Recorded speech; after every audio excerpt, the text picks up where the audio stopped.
शिव जो एक बिंदु भी है, शिव जो एक सागर भी है, शिव जो एक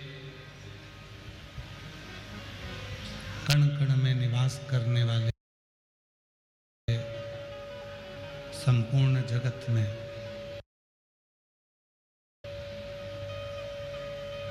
श्वासों में रमण करने वाले हैं। ऐसे भगवान शंकर की जो कथा आप और हम श्रवण करने के लिए बैठे हैं, ये कोई साधारण सी कथा नहीं।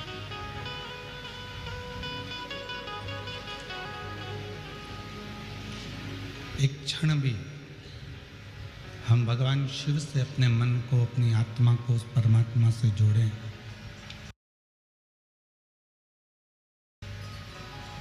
तो जीवन का सर्वाधिक सुख आपको और हमको प्राप्त हो सकता है।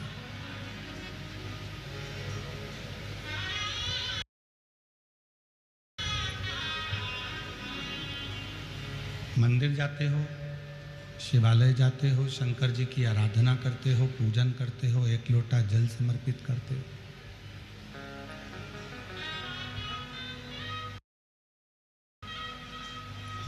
हो सकता है शिवालय जाने पर, शंकर जी के मंदिर जाने पर दुनिया आपको देखे,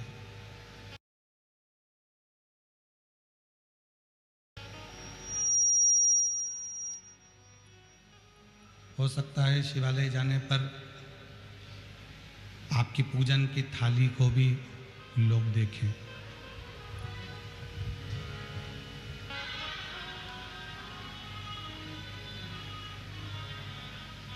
हो सकता है पूजन करने जाने पर या शंकर के मंदिर जाने पर तुम्हारा जल चढ़ाने का जो लोटा है, पात्र है, उस पात्र को, उस जल चढ़ाने के लोटे को भी हो सकता है कोई देखे।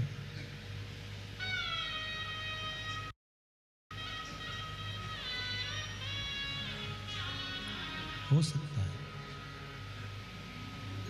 पर मेरे शंकर भगवान देवाधिदेव महादेव शिव, त्रिकालदर्शी, कैलाशी, अविनाशी भगवान देवाधिदेव महादेव, भगवान शंकर ना तुम्हारी पूजन की थाली देखते हैं, ना शंकर भगवान तुम्हारा चेहरा देखते हैं, ना तुमको देखते हैं, ना तुम्हारा वस्त्र देखते हैं, ना तुम्हारा आभूषण देखते हैं।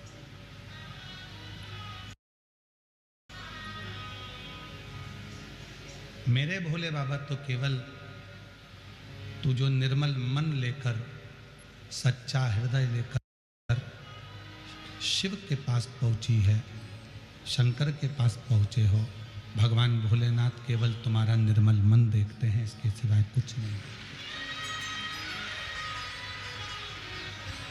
शिव यदि देखेंगे तो केवल तुम्हारा निर्मल मन देखेंगे, इसके सिवाय कुछ नहीं। आपका भाव कितना शुद्ध है, आपका मन कितना शुद्ध है, आप कितनी हृदय से विश्वास के साथ शिव जी की साधना कर रहे हो, भगवान शंकर की आराधना कर रहे हो, ये शिव देखिए। भगवान ये देखने के लिए नहीं बैठा है कि तुमने वस्त्र कौन सा पहना।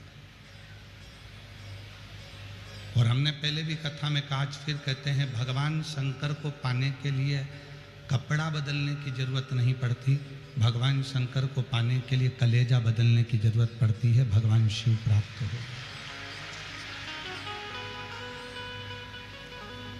कपड़े से कभी भगवान प्रसन्न नहीं हुए। कितना भी कपड़ा बदल लो, कितना भी वस्त्र बदल लो, उससे भगवान प्रसन्न नहीं हो सकते। भगवान की प्रसन्नता है आपका हृदय कितना बदला, आपका चित्त कितना बदला, आपका मन कितना बदला।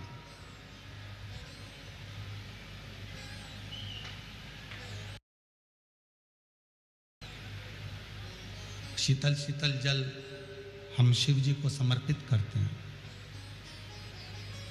शीतल शीतल जल हम भगवान शंकर को चढ़ाते हैं। क्यों चढ़ाते हैं? वो शीतल जल हमें प्रेरणा देता है कि केवल मेरे शिवलिंग पर शीतल जल ना चढ़ाओ, अपने भीतर भी जो आत्मलिंग विराजमान है उस आत्मलिंग को भी शीतल रखो। जितना आप आत्मलिंग को शीतल रखोगे उतना उतना आप अपनी जिंदगी में शिव तत्व को प्राप्त कर सको। हम अपनी आत्मा को, अपने चित्त को, अपने मन को शीतल नहीं रख पाते।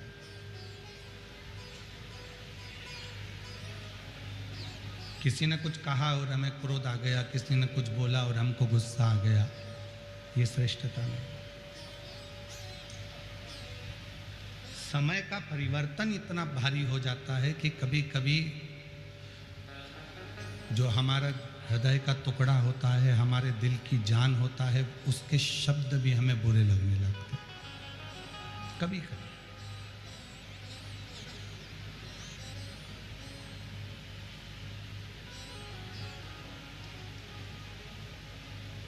जिस बहू को आप देखकर, समझकर, बातचीत कर कर लेकर आए हो, कभी कभी वही बहू अगर कुछ शब्द कह देती है तो हमको बुरा लग जाता है। जिस बेटे को आपने पाल पोस कर बड़ा करा, वही बेटा यदि कोई शब्द कह देता है तो आपको बुरा लग जाता है। पति आपको कोई शब्द कह देता है तो बुरा लग जाता है, पत्नी कोई शब्द कह देती है तो बुरा लग जाता है। घर के बुजुर्ग यदि कोई शब्द कह देते हैं तो बुरा लग जाता है। क्यों लगने लगा? पहले तो किसी के शब्द आपको बुरे नहीं लगते थे। पहले ना बेटे के शब्द बुरे लगते थे, ना बहू के शब्द बुरे लगते थे, ना माता के शब्द बुरे लगते थे, ना पिता के शब्द बुरे लगते थे, ना दादा के शब्द बुरे लगते थे, ना दादी के शब्द बुरे लगते थे, ना भाई के शब्द बुरे लगते थे, ना बहन के शब्द बुरे लगते थे। फिर ऐसी सोच हमारी कैसे बन गई? ऐसा हमारा विचार कैसे बन गया कि हमको कोई भी बोल देता है तो उसके शब्द बुरे लगने लगते हैं।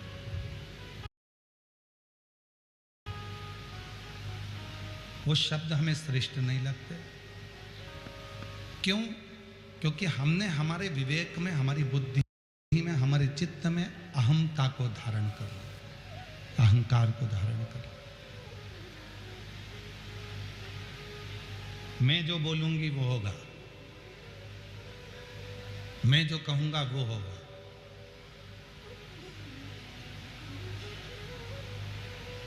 और हमने पहले भी कथा में कहा, दादाजी कहते हैं कि मैं किसी की नहीं सुनूंगा, दादी कहती है मैं किसी की नहीं सुनूंगी, सास कहती है मैं किसी की नहीं सुनूंगी, पति कहता है मैं नहीं सुनूंगा किसी के, पत्नी कहती है मैं किसी की नहीं सुनूंगी, बहू कहती है मैं किसी की नहीं सुनूंगी, बेटा कहता है मैं किसी की नहीं सुनूंगा। तो सुनेगा कौन? सीओर वाला महाराज।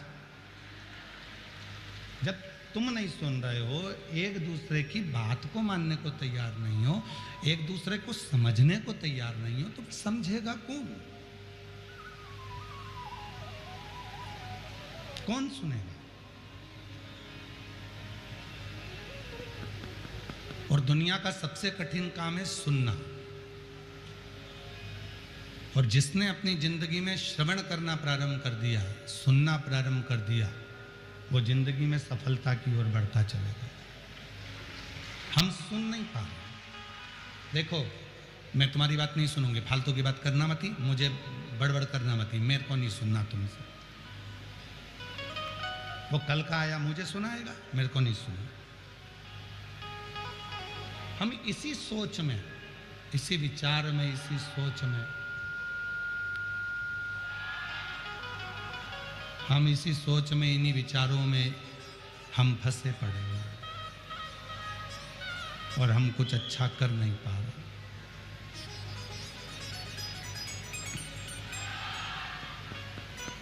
आप अच्छी सोच रखो, अच्छे विचार रखो।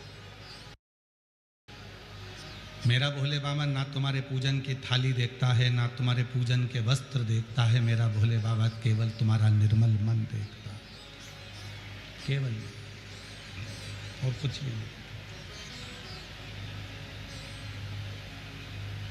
और जो जैसी भावना लाया वो वैसा ही फल पाए, नहीं खाली उसे लौटाया वो मन ही मन हर्षाया, और कर दिया माला माल काशी वाले ने, लुटा दिया भंडार काशी वाले ने। शिव निर्मल मन देख रहा है, शिव अच्छी सोच देख रहा है, शिव अच्छा विचार देख रहा है, शिव अच्छी दृष्टि देख रहा है, और कुछ भी नहीं देख रहा है बाबा।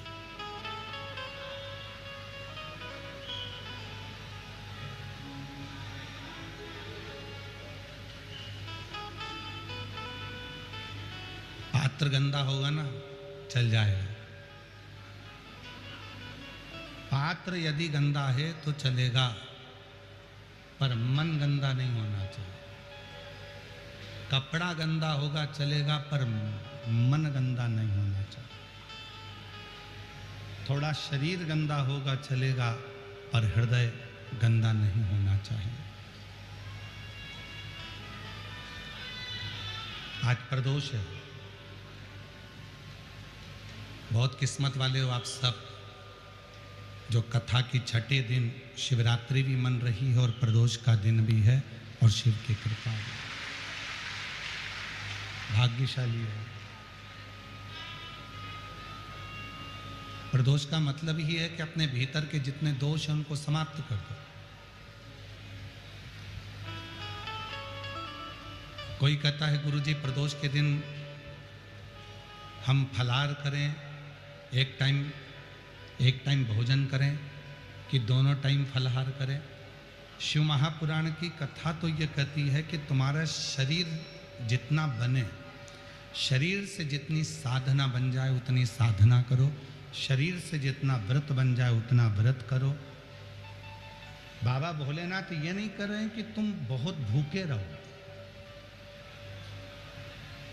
बाबा भोलेनाथ जी तो कहते हैं कि अपनी आत्मा को कष्ट मत देना।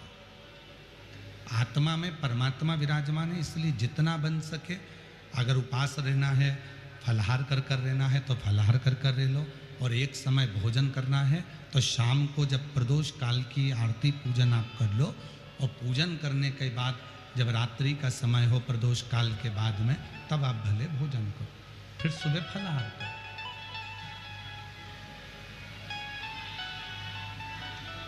कुछ लोग ऐसे होते हैं कि प्रदोष के दिन फलाहार ग्रहण कर कर अगले दिन पालना करते हैं, अगले दिन ही अन्न ग्रहण करते हैं। तुम्हारे मन की जो संतुष्टि, तुम्हारे हृदय की जो संतुष्टि, तुम्हारी आत्मा की जो संतुष्टि हो, उस संतुष्टि से शिव प्रसन्न हो।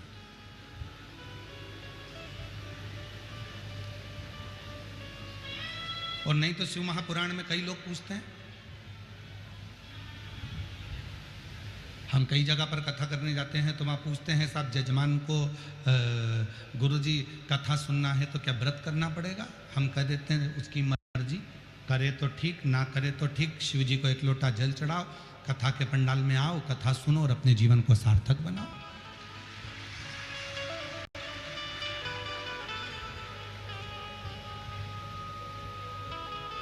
हाँ,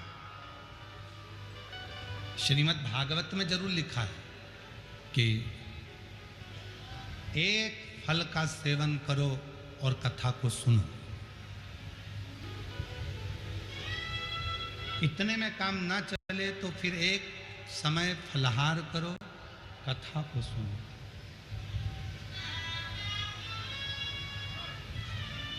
एक समय फलाहार करो और कथा को सुनो।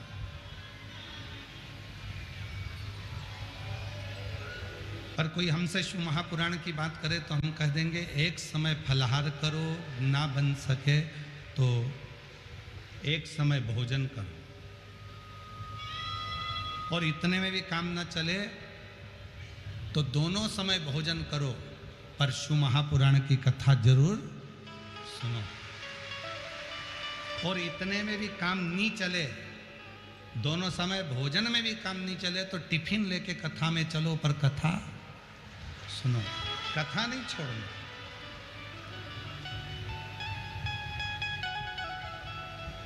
जैसे वो होता है ना तंबाकू वाला व्यक्ति, जिसको तंबाकू खाने की आदत रहती है, वो धीरे धीरे बस इंतजार करता है महाराज जी कब भजन गाएं, पहले बैठे बैठे उसको मल लेता, मलने के बाद में फिर वो इंतजार करता है महाराज जी भजन गाएंगे, तो महाराज जी ने जैसे ही भजन गाया तो उसने लगाई फटकी। अब वो इंतजार कर रहा है, जैसे ही महाराज जी बोले हर हर, और जैसे ही बोला हार हार, गया साइड में। अब वो इंतजार करता है बस भजन का, भजन आए और अपन खाए। तो शिव महापुराण की कथा कर रही है, मेरे भगवान देवाधिदेव महादेव का चरित्र कह रहा है। अब हम आपसे कह दें कि भूखे रहना, कथा सुनना, अब भूखे रहकर तुम कथा सुन लो, तुम्हारा बीपी शुगर ऊंचा नीचा हो गया, तुम हॉस्पिटल में पड़े, महाराज जी कथा के किसको सुनाए? इससे अच्छा है तुम्हारा जैसा मन करे, दिल करे, फुल आनंद के साथ, फुल एंजॉय के साथ भगवान की अविरल भक्ति धारण करो। मेरा शिव तुम्हारे ऊपर करुणा करना प्रारंभ कर देगा, कृपा करना प्रारंभ। दिखावा कर कर भगवान को कभी नहीं पाया जा सकता। शिव को दिखावे से कभी प्राप्त नहीं कर सकते।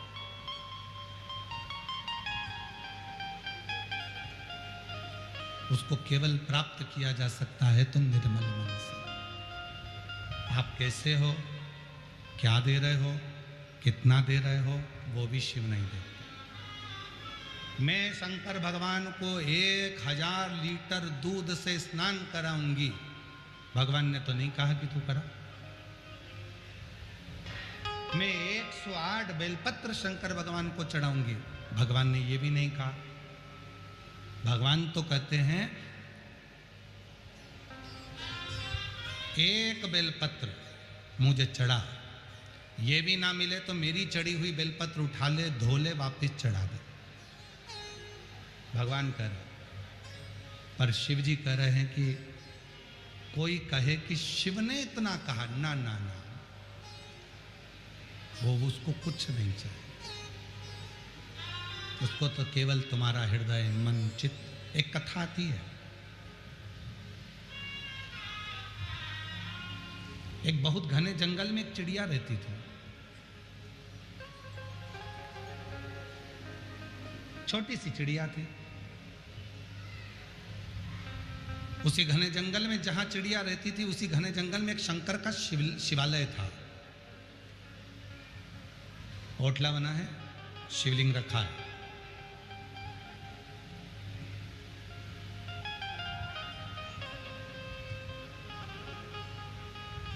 एक शिव भक्त आते हैं, शिव जी को स्नान कराते हैं, पूजन करते हैं, चले जाते हैं। वो चिड़िया रोज देखती है कि कोई शंकर जी के मंदिर में, शिवालय में आता है, जल चढ़ाता है, चले जाते हैं।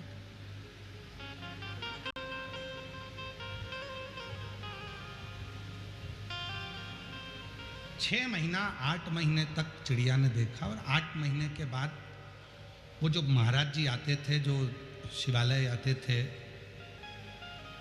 शिव भक्त, उन्होंने आना बंद कर दिया।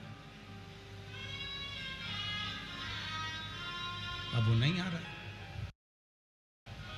चिड़िया ने विचार करा, शंकर जी के मंदिर में कोई भी नहीं आता, जल भी नहीं चढ़ता, क्यों ना मैं जल चढ़ाऊं। अब चिड़िया नदी में जाती, 2 बूंद पानी अपनी चोंच में भर लेती और शिव जी पे लाकर चढ़ा देती।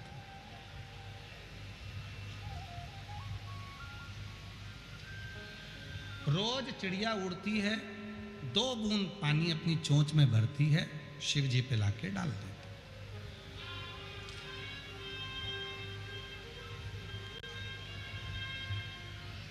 अब आप इस कथा पर थोड़ा ध्यान देना। जो लोग कहते 1000 लीटर दूध चढ़ाऊंगी, कोई कहता है 108 बेलपत्र चढ़ाऊंगा, कोई कहता है इतना जल चढ़ाऊंगा, कोई कहता है मैं 200-500 लोटा जल चढ़ाऊंगी। नहीं, शिव शिव शिव शिव। 2 बूंद चिड़िया जल लेकर आती थी और 2 बूंद जल शिव जी पे छोड़ देती थी, चोंच में भरकर लाती, छोड़ देती। समय बीत गया, खूब समय निकल गया, चिड़िया रोज का नियम करती। अब बहुत तेज गर्मी पड़ी, नदी सूख गई, तालाब सूख गए, बावड़ी सूख गई, कुएं सूख गए। जंगल में लकड़ी आपस में घिसती है तो आग लग जाती है और पूरा जंगल जलने लगता है। चिड़िया के मन में आया कि मैं शंकर जी को पानी कहाँ से लाकर चढ़ाऊं, मेरा तो नियम टूट रहा है। नदी सूख चुकी है, तालाब में पानी नहीं है, मैं पानी लाऊं तो लाऊं कहां से?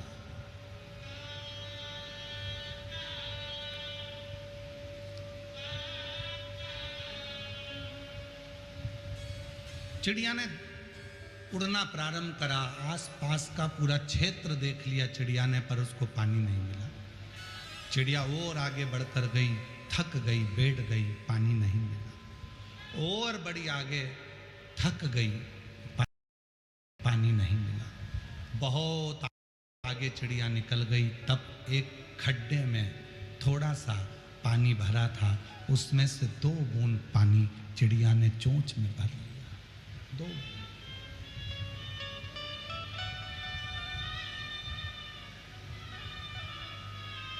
2 बूंद पानी चिड़िया ने अपनी चोंच में भरा, लेकर आ रही थी, खुश थी, आज शिव जी को जल चढ़ाऊंगी। और चोंच में पानी भरकर जैसी चिड़िया आ रही थी, आते आते आते आते एक जगह पर रुकी तो देखा जंगल में आग लगी हुई थी, सारे जानवर भाग रहे थे, सारे।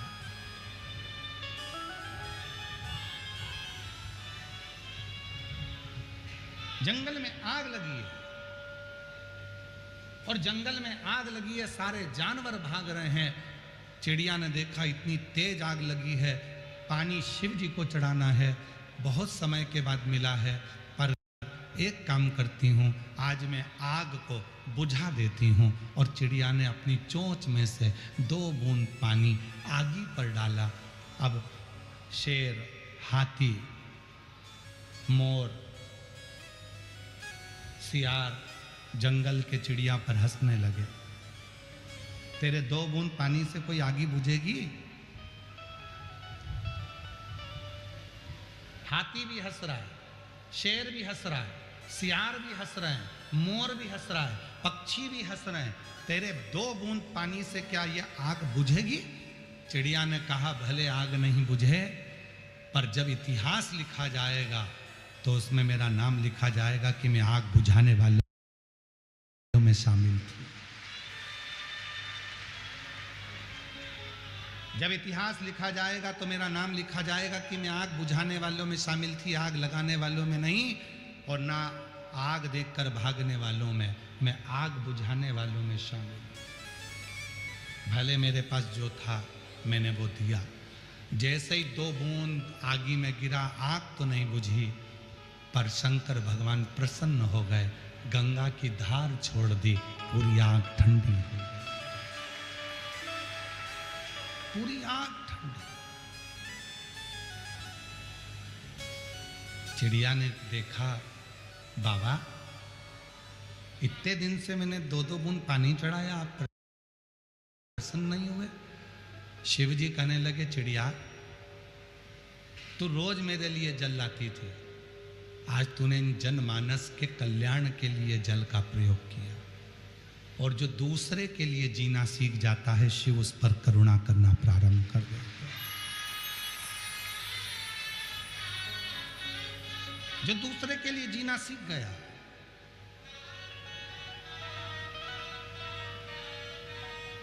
आज जिन श्री रसिकलाल जी, माणिकचंद जी धारीवाल जी का जन्म दिवस है,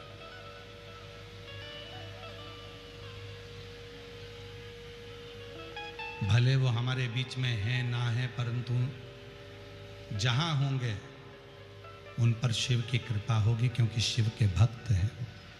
शिव के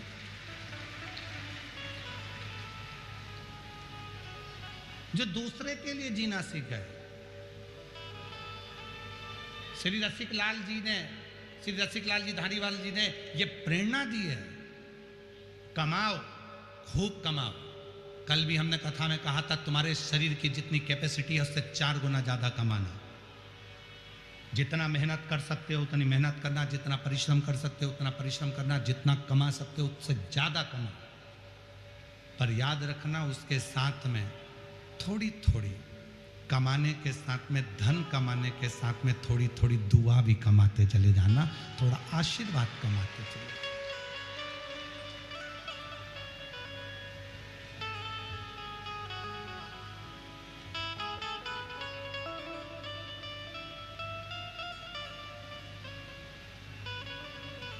आज श्री में रसिकलाल जी धारीवाल जी के जन्मदिन पर इतना जरूर कहना चाहूंगा,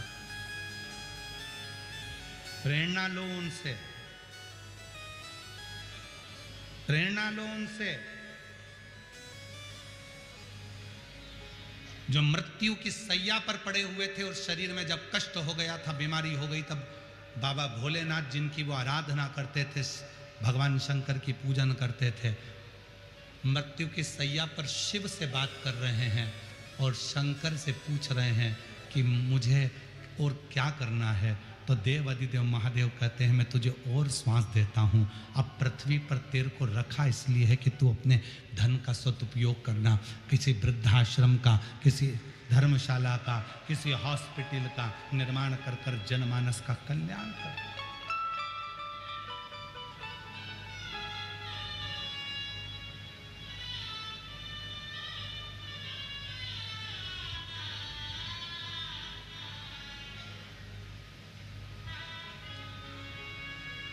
कितना शिव पर समर्पित परिवार होगा। धारीवाल परिवार को जरा देखिए, कितना शिव पर समर्पित। एक पत्र है,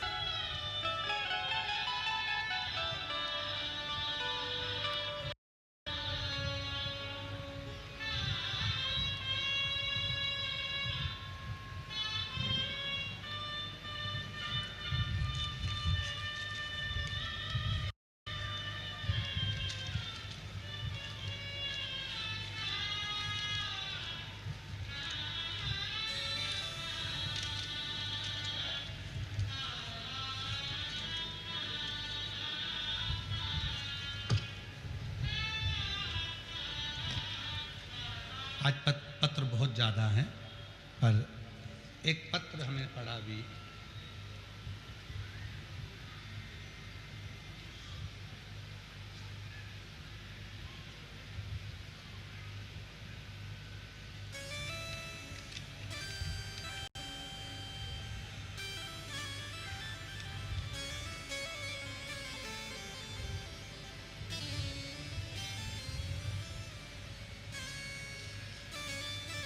किसी ने लिखा है, मैं भीकाजी सखा राम जी लोढ़े। कहीं बैठे हों तो हाथ हिला सकते हैं। मैं भीकाजी सखा राम जी लोढ़े, रामलिंगम शिरूर से हूँ, मेरा मोबाइल नंबर है। आज श्रीमान रसिकलाल जी धारीवाल जी का 87वां जन्म दिवस है। पत्र में लिखा, मैं बताना चाहूंगा,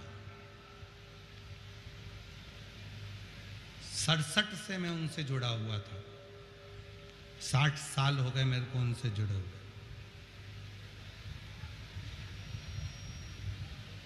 गुरुदेव, श्रीमान रसिक लाल जी को 3 बेटियां थी, उज्ज्वला ताई, सुरेखा ताई, कल्पना ताई।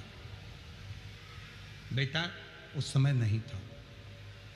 तब रसिक लाल जी ने भगवान शंकर की ऐसी कोई साधना नहीं छोड़ी जो उन्होंने नहीं करी, और शिव ने आखिरी में उनको एक प्रकाश पुत्र जैसा बेटा दिया। शिव शंकर। गुरुदेव,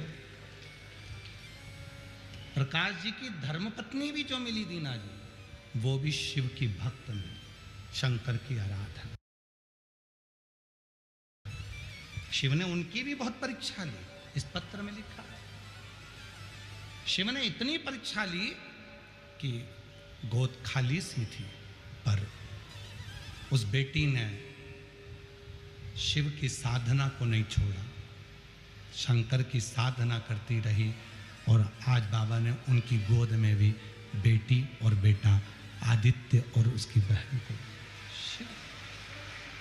ये शिव महापुराण की कथा केवल धारीवाल परिवार नहीं करा रहा है, ये शिव महापुराण की कथा तो स्वयं शंकर जी रसिक लाल जी के लिए करा रहे हैं, स्वयं शिव करा। ये जिनने जो पत्र लिखा है, भीका जी, सखा राम जी, लोढ़े रामलिंगम, शिरूर से ये पत्र है। अगर कहीं बैठे हो तो आ सकते। शिव की भक्ति के, और फिर निवेदन करेंगे आप सबसे, आप जितनी भी संख्या में बैठे हो, लाखों की भीड़ है, इन पंडालों को यदि एक के पीछे एक लगाया जाए तो कम से कम आप 2 किलोमीटर तक चले जाओ, 3 किलोमीटर तक चले जाओ, इतना पंडाल है।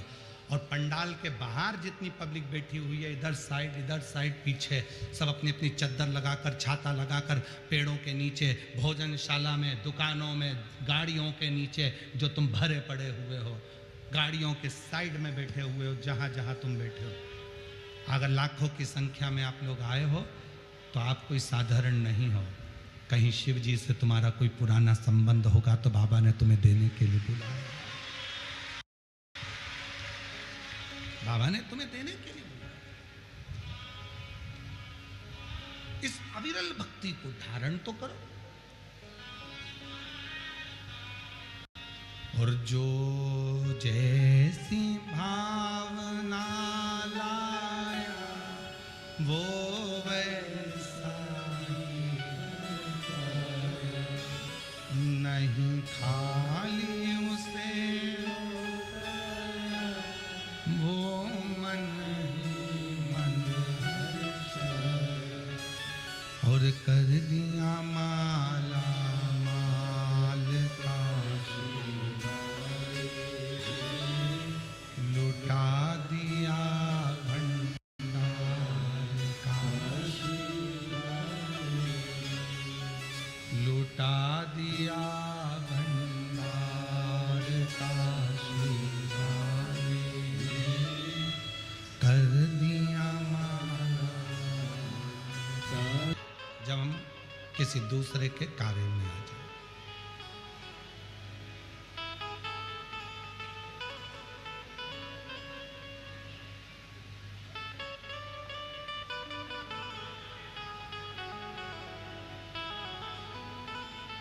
चिड़िया चोंच में 2 बूंद पानी लेकर आकर डालती है, क्या आग बुझ गई थी? नहीं। जंगल में लगी हुई वो आग 2 बूंद पानी से नहीं बुझ सकती। जंगल में लगी हुई आग वो 2 बूंद पानी से, चिड़िया की चोंच में भरे हुए 2 बूंद पानी से नहीं बुझ सकती, नहीं बुझा।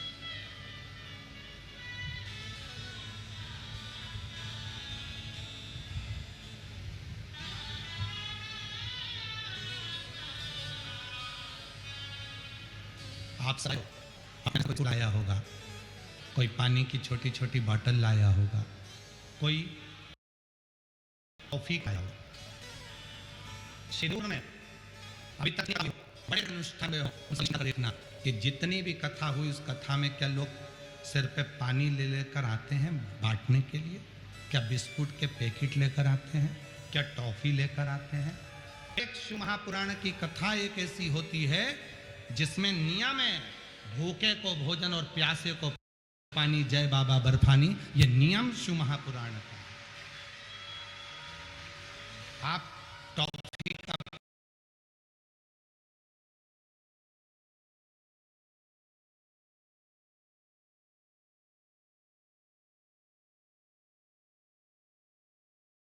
पैकेट लेकर आते हो, धीरे धीरे 15-20 जितनी टॉफी रहती है, आप लोगों को खिलाकर उसका मुंह झूठा करा देता। कोई पानी पिलाकर मुंह झूठा करा देता, कोई बिस्कुट खिलाकर मुंह झूठा करा देता, कोई रोटी और मिर्ची का ठेसा खिलाकर मुंह झूठा करा देता। जो वो लेकर आया है वो उसको दे रहा है। क्यों? शिव महापुराण का नियम है। शिव महापुराण में शंकर के सारे गण आते हैं, शिव के भक्त आते हैं, जिनको शिव से प्रीत होती है वही शिव पुराण में पहुंचता, बाकी का कोई नहीं।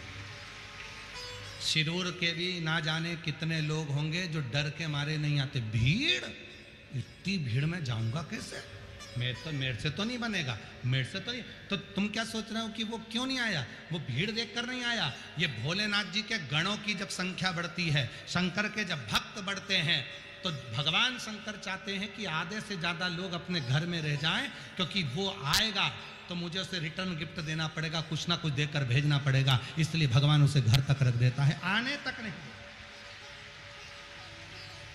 और जिसने सोच लिया अरे हमको तो मालूम है वहां तो भीड़ होगी ही,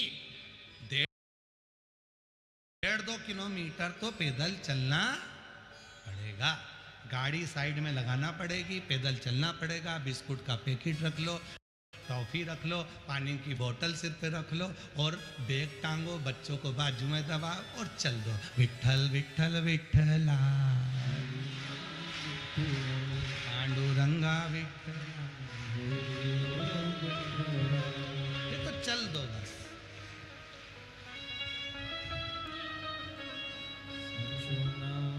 आप ही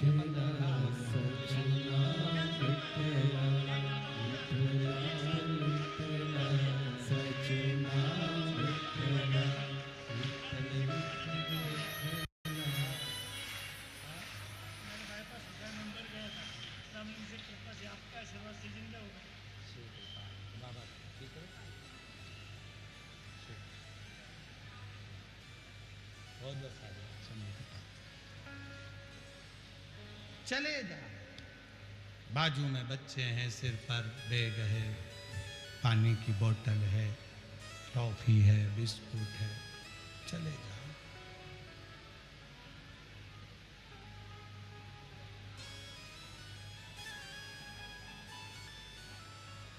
और महादेव नमन चरणों में। जितने बैठे हो सारे पंडालों में और पंडाल के बाहर जितने बैठे हो सब बोलेंगे, आपकी आवाज यहां तक आना चाहिए।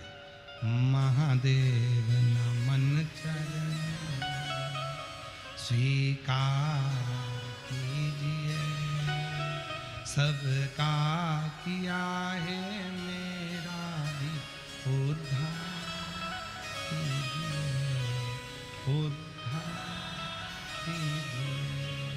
है त्रिपुंडधारी, है त्रिशूलधारी, है त्रिपुंडधारी, है त्रिशूलधारी,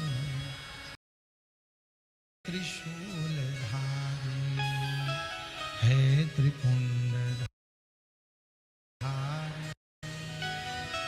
है त्रिशूल।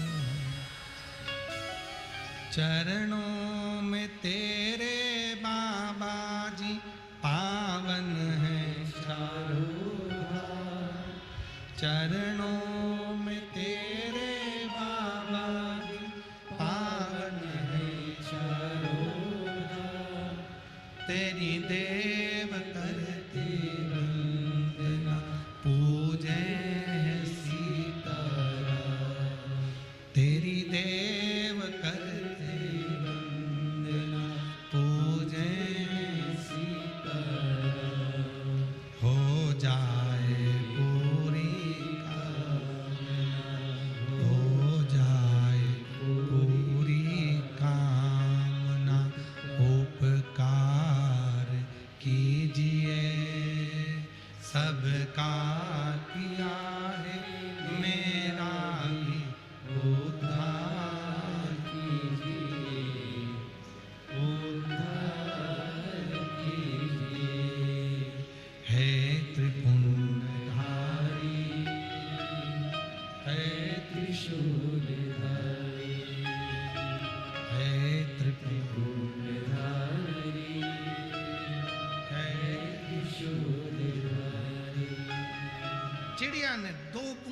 पानी अपने चोंच में लेकर आगी पर डाला, आगी बुझेगी नहीं।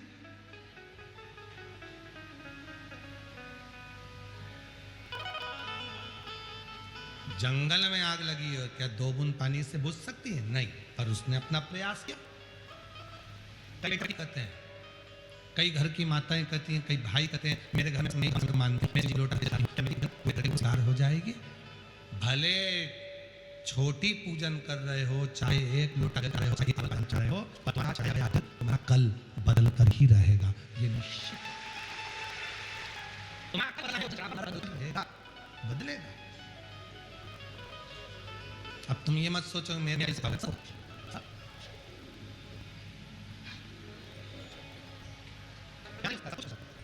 अपने हृदय से लगाओ, जो काम है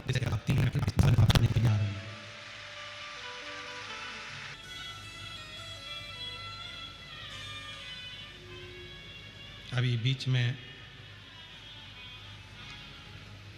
जब धारीवाल परिवार के दामाद श्री रोहित जी मेहता अभी कल परसों तो बाहर गए थे, बेंगलोर वगैरह उनका कार्य था कुछ, तो 2 दिन पहले जब उनसे मिलना हुआ था तो उन्होंने कहा गुरुजी इंदौर आओ तो जरूर आना। हमने कहा जरूर आएंगे। इतने में पास में आशीष खड़ा था, गुरुजी कब जाओगे? हमने कहा ये तो भोलेनाथ जब खींच के बुलाएगा तब पहुंचना होगा, जाना भी नहीं होता। हम भले कह दें कि हम आएंगे, उधर निकलेंगे तो आएंगे जाएंगे, पर भजन स्मरण अपनी कीर्ति भक्ति करो, जपते भजन करते। और हम रोहित जी मेहता जी को कम से कम इस बात के लिए आशीर्वाद देंगे, उनके माता पिता के संस्कार इतने अच्छे हैं, कम से कम उन्हें पहली मुलाकात में ये तो कहा कि गुरुजी घर पधारना, बाबा की कृपा से एक बार जरूर आना। ये संस्कार होते हैं। जब संत, भले संत ना जावे, साधु ना जावे, गुरुजन ना जावे, पर उसका हृदय तो चले गया आशीर्वाद के रूप में, बहुत ये श्रेष्ठता होना चाहिए। कहीं पर भी रहो, शिरूर वालों, भले घर पर बैठकर कथा सुन रहे हो, पर इतना याद रखना, आज शिवरात्रि है, घर पे बैठ के भले कथा सुनो, पर जो गांव में रहते हैं शिरूर में, उनसे निवेदन है आज की रात्रि में 5 मिनट आकर, 10 मिनट आकर कथा के पंडाल की मिट्टी को जरूर नमन करना, वो जीवन का सुख प्रदान करने वाली है।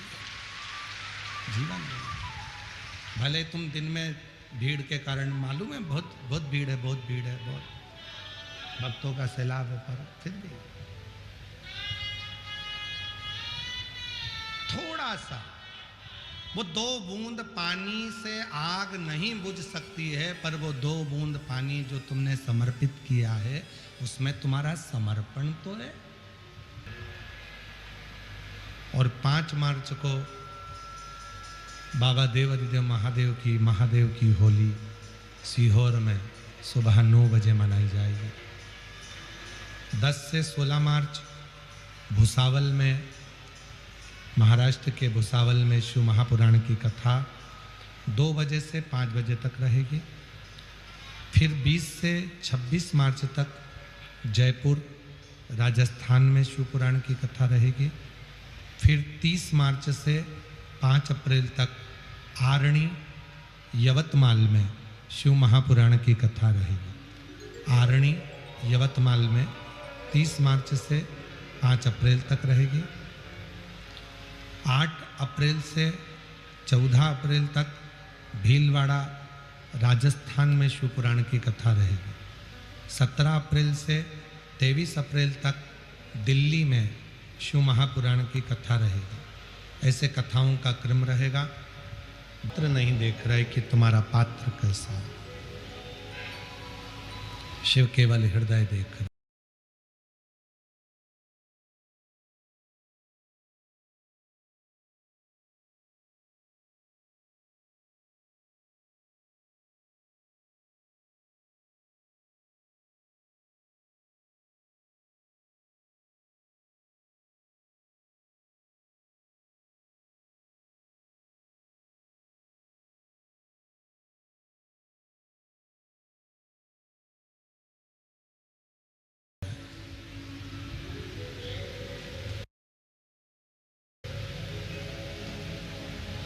एक तारकासुर नाम का असुर हुआ।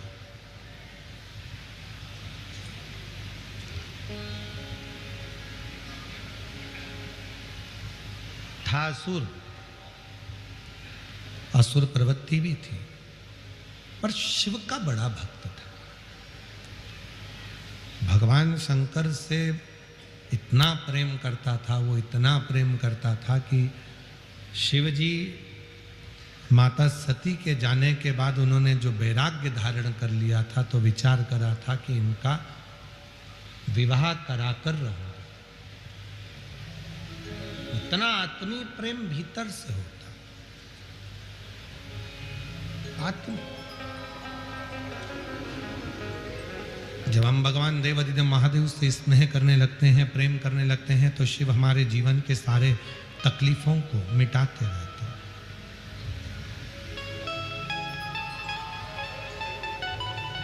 जब हम भगवान शंकर पर पूर्ण भरोसा करने लगते हैं, तो हमारे जीवन के दुख तकलीफें मिटने लगती हैं। पत्र अच्छा है।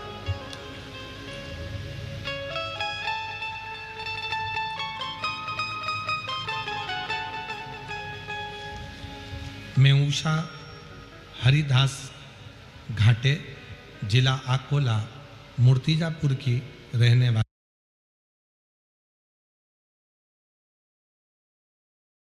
हूँ। मेरा मोबाइल नंबर ये है। हरिदास घाटे, जिला अकोला, मूर्तिजापुर की रहने वाली हूँ। मेरा मोबाइल नंबर ये है। 2 साल से आपकी कथा टीवी पर सुन रही थी। पिछली साल मेरे पेट में दर्द होने के कारण मुझे अस्पताल ले गए। जांच करने के बाद डॉक्टर ने बताया कि आपके पेट में कैंसर की गठान हो गई। गुरुदेव, मैंने सुना था कि 1 लोटा जल और बेलपत्र चढ़ाना प्रारंभ किया तो मेरा भोला भंडारी कुछ ना कुछ कृपा करे, और बाबा ने वो कृपा करी। पहले तो मैं केवल कथा सुनती थी, इतना विश्वास नहीं था, पर जब मेरे शरीर में तकलीफ आई, कैंसर की गठान हुई, तब डॉक्टर ऑपरेशन का बोल दिया, और मैं बाबा पर भरोसा कर कर अस्पताल से छुट्टी लेकर आई। शिव जी को 1 लोटा जल चढ़ाती, बेलपत्र चढ़ाती, पानी को पीती, रुद्राक्ष का जल पीती, और बाबा के लिए मेरी सब थक चुकी है और रिपोर्ट नॉर्मल आई है। बाबा की कृपा से बाबा आ सकते हैं।